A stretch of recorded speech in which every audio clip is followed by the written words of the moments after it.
Pare, mahal mo raw ako. Yan ang sabi mo raw nang minsan ay malasing tayo. Hindi kita sinisisi, galit ay wala ako. Pare, pag-usapan natin to.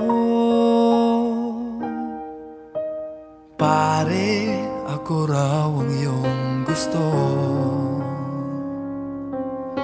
Yan ba ang lihim na sa akin sasabihin mo? Hindi ako iiwas, di lalayo sa'yo. Pare, pag-usapan natin to. Wala namang mababago sa pagtingin ko sa iyo, pero kaibigan lang ang pwede kong ialay sa iyo. At kung higit pa ron, pasensya na, di ko makakaya. Pare, kaibigan lang